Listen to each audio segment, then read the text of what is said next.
Just a week ago, the Thunder entered the fourth quarter of their game against the Heat down 93 to 83. Not even 6 minutes later, the Heat still had 93, and the Thunder now had 107, a 24-0 run. This is the exact type of response to adversity you expect championship caliber teams to exhibit. The ability to just flip a switch and take over a game like it's nothing. But what factors led to such a remarkable run? To understand how the Thunder did it, we first have to look at what got them into the situation in the first place. There was no Chet Holmgren in this one, and without a true second rim protector, that left OKC's defense pretty vulnerable, especially in the paint. Miami's been running a too-big setup for a few weeks now, and Khalil wears a floor spacer, so anytime Hartenstein was matched up with him, they didn't really have anyone to hold down the paint. Look at the difference when Ihart's instead on Bam. He's able to roam the floor like a free safety and protect the basket, making it a lot more difficult to create that pressure. But when he was matched up with Bam, Miami just simply switched their offensive approach. They'd isolate Bam on an island, knowing he's got a big-time speed advantage. This especially stood out when OKC went to a zone defense. Bam just set up in the middle of the floor, forcing Ihart to pick up the ball, and went to work in isolation as he controlled the first few minutes of this game. It actually felt like the Heat were expecting the zone because of how prepared they were to counter. This time they spaced the floor in a way that leaves no defender near the left wing, so when Bam sets a left-hand screen, Hero's turning the corner into open space. Ihart has to pick up the ball, Bam makes the right read out of the short roll, and the ball gets moved around until it finds Bam again for easy points. With all of that said though, I actually think it was Miami's defense that gave OKC the most issues. They started with either one of their bigs on Ihart and the other on a wing, and those two would just switch any action between them to keep a body in front of the ball. But if Ihart screened one of their guards, they'd play a more traditional coverage. Bam would step towards the ball in a high drop, as he's got the mobility to stay attached, and I actually think Shea could have hit the shovel pass here, only to instead call his own number and miss a jumper. When Ware was in the action, he'd sit back in a deeper drop, prioritizing the ball, while Bam would roam from the weak side and pick up the roller in the paint. And the idea behind this coverage was to take away drives and rolls, forcing the ball to run through corner shooters, to which OKC struggled to make them pay. When Ware checked out for the first time and Bam was the lone big, that's when they could fully commit to switching, taking away all potential numbers advantages and forcing the offense to play one-on-one. Because the Heat are stacked with capable wing defenders, they're able to always have someone in front of the ball that they trust. Then of course, it's all pulled together by Bam's versatility in the middle. And while switching can be a risky play against a guy like Shea, who's looking to hunt for mismatches, it's a great way to take role players out of the game, such as Isaiah Joe for instance, who couldn't really get separation off of screens. When Ware came back in for Bam, Jay Will entered for the Thunder, and Miami's offensive game plan was to put him in every action. So OKC responded by going to a small ball lineup where they too could switch everything, and this is when they finally started to find a little bit of success. They're at their best when they're playing aggressive and forcing turnovers, so with 5 wings on the floor who can all defend multiple positions, the Heat had trouble creating advantages. On the other side of things, Ware isn't switchable like Bam, so by putting him in the primary action with early ball screens, Shea was finally able to find some space to attack. But Shea's attacks weren't really the problem. He did a pretty good job of applying downhill pressure and collapsing rim protection. The problem is that role players couldn't take advantage. Because Shea is so dangerous in the middle of the floor, a big part of the Heat scheme was to send whoever was defending the wing to the ball with a late double. Shea makes the right read on a kick out to Joe, and that's the exact type of shot you want. Couple that lack of shooting with a Miami offense that continuously found ways to get points on the board, and they really took control of the game, holding a 13-point lead after 1 quarter of play. To start the second, things picked up right where they left off. Ware is going to continue to drop against pick and roll, the low man is going to continue to overplay the paint, and OKC's guys still couldn't make them pay with corner threes.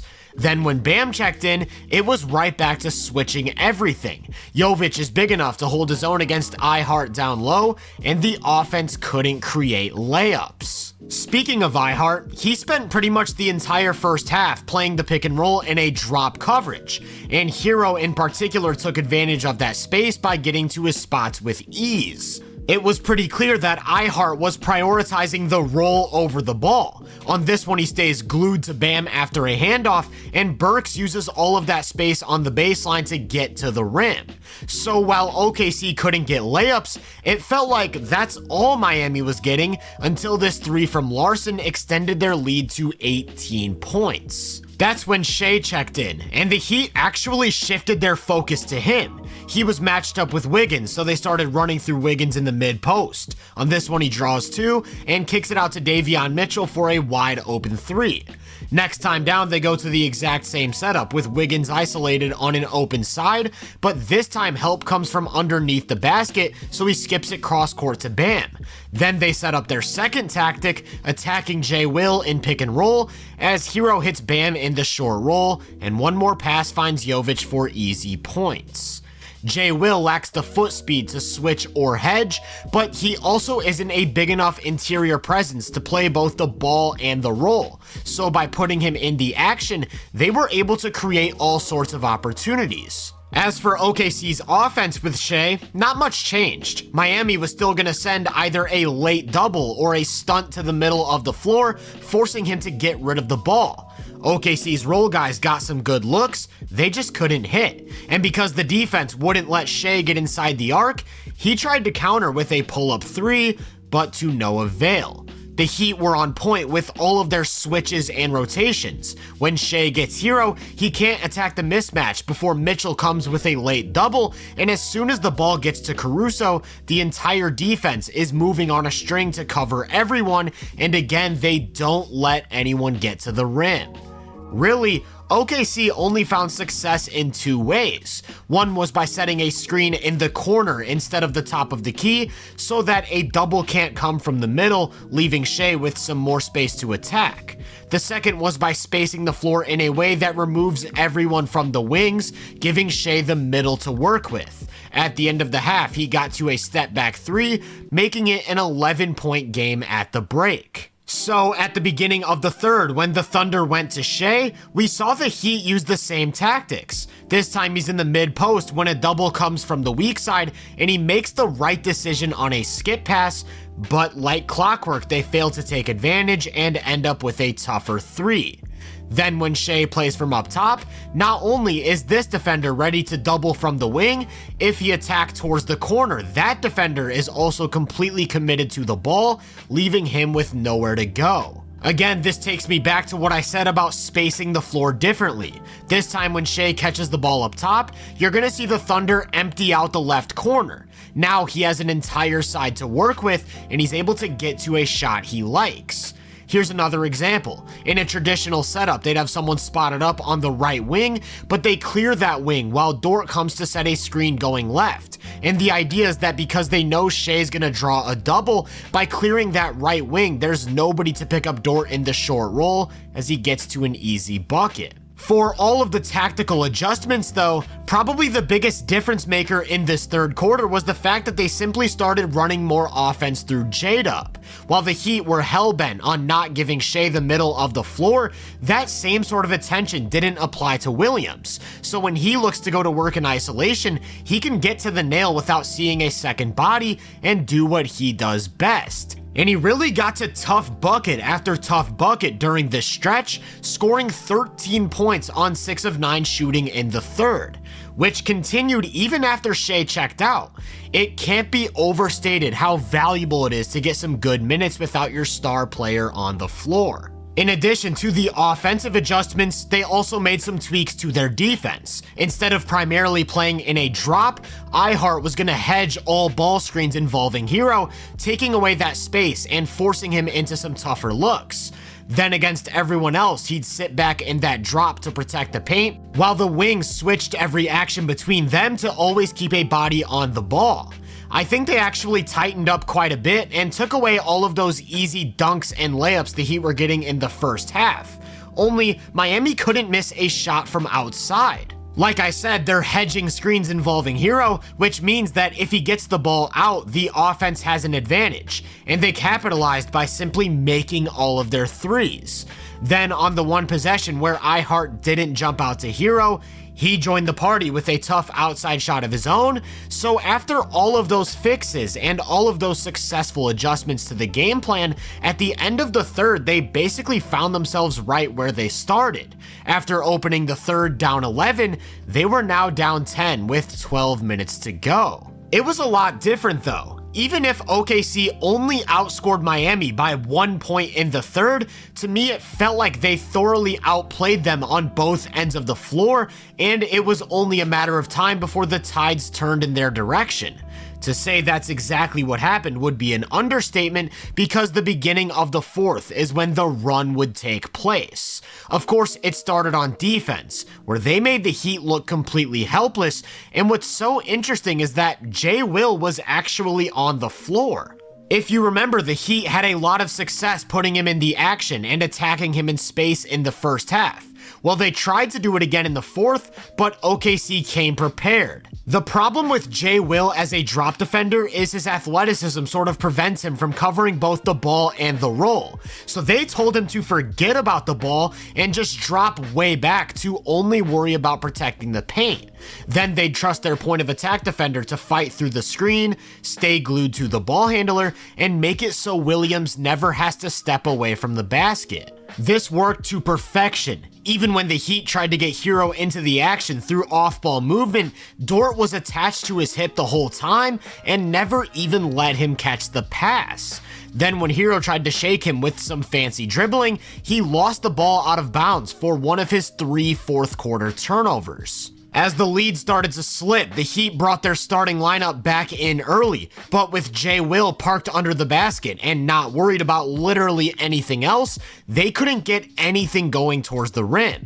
It got to a point where basically the only offense they could comfortably get to was a mid-range jumper from Bam, and OKC's more than okay giving that up as opposed to dealing with dunks and threes. That also enabled the point of attack defenders to get a lot more aggressive. When Hero flies off a screen, basically all Kenrich is worried about is not letting him comfortably step into a three. So with Jay Will holding down the paint, the offensive game plan for the Heat sort of fell apart, scoring 0 points in the first 5 minutes and 45 seconds of the quarter. Of course, you can't cut into a lead without getting points on the board yourself, and it was time for Shea to take over the game. Miami continued to send those late doubles at him, and he was very patient. On this one, he waits to see which player Jovic is going to commit to, then he hits Dort up top, and finally somebody makes a three. Notice how they're spacing the floor though. Shea's on the wing, their best shooter Isaiah Joe's deep on the other, and that means if they send the late double, the rest of the defense will be forced into an immediate scramble.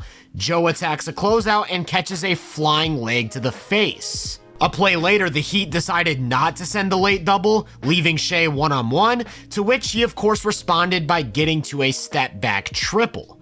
This next one was what really highlighted OKC's late game approach. Shea gets the switch onto Hero, and watch both Joe and Dort abandon the wings to give him the top of the key. Now the Heat can't really come with a late double, so he gets to work one-on-one and again hits a tough shot. Then next time down the floor, Shea again gets the switch onto Hero, but now they're gonna send the late double, to which Shea makes the right read, putting the defense into a scramble and leaving Joe with a wide open three. After being cold the entire night, the biggest difference in the fourth was that the Thunder just simply started to hit their shots. And if role players can make the defense pay for putting 2 on Shea, there really isn't anything you can do to slow down OKC's offense. That last three put them up by 14, capping off a 24-0 run that finally ended when Bam hit a top of the key triple of his own.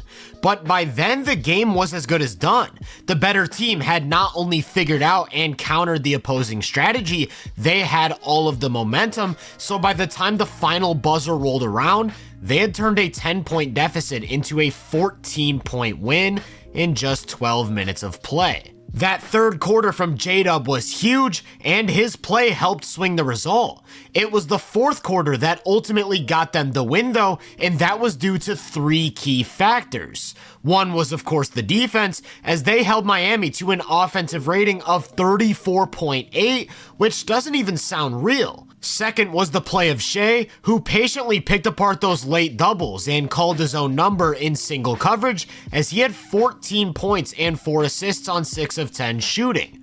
The third and final factor was the team getting hot from 3. They made 6 of 13, with 4 different players all hitting one. After looking outmatched for more than half of the game, they made some tweaks and simply flipped a switch, making it very obvious that the Heat simply aren't on their level. That's what a championship caliber team looks like. If you enjoyed this breakdown, make sure to drop a like, subscribe, and turn my post notifications on to be first on more content. If you're interested in my more in-depth research, make sure to check out the Hoop Venue podcast and my social media profiles. You can find those links in the description. Feel free to let me know down in the comments what you think of the Thunder. As always, I hope you all have a great day, and I'll catch you guys in the next one.